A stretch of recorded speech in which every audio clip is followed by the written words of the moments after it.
अहम खबर देंगे आपको। चीफ जस्टिस पाकिस्तान का इंतखाबात और फौजी अदालतों का केस मुकर्रर करने का इंडिया। सुप्रीम कोर्ट में पाक अरब रिफाइनरी मुलाजमीन केस में इल्तवा देने पर चीफ जस्टिस के remarks.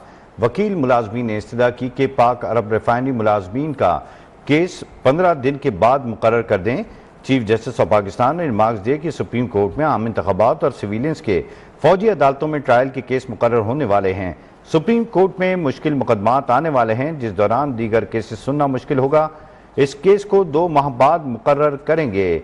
Chief justice of Pakistan justice Qazi Faez Isa ने इंतखाबात और फौजी अदालतों का केस मुकर्रर करने का इंडिया दे दिया है, और ये इंडिया दिया गया सुप्रीम कोर्ट में पाक अरब रिफाइनरी मुलाजमीन केस में इल्तवा देने पर चीफ जस्टिस के रिमार्क्स के दौरान वकील मुलाजमीन ने इस्तदा की थी कि पाक अरब रिफाइनरी मुलाजमीन का केस 15 दिन बाद मुकर्रर किया जाए। मज़ीद जानेंगे अबरार अस्तूरी से। अबरार, बताइएगा, इंडिया दिया गया है चीफ जस्टिस की जानिब से कि इंतखाबात और फौजी अदालतों का केस मुकर्रर किया जाएगा।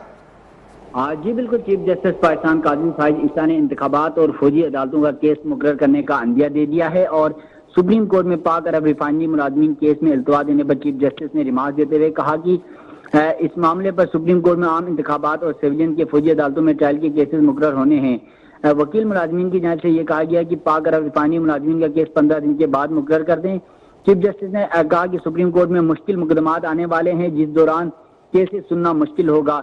इस केस को 2 माह बाद मुकर्रर करेंगे। उसके बाद सुप्रीम कोर्ट ने पाक अरब रिफाइनरी के केस को 2 माह के लिए मुलतवी कर दिया है। जी, पाक अरब रिफाइनरी केस को भी 2 माह के लिए मुलतवी कर दिया गया है, जिस मौके पर चीफ जस्टिस ने इस बात का इंडिया दिया कि इंतखाबात और फौजी अदालतों का केस मुकर्रर कर लिया जाएगा। बहुत शुक्रिया अबरार अस्तूरी, आपने तफसीलात से आगाह किया।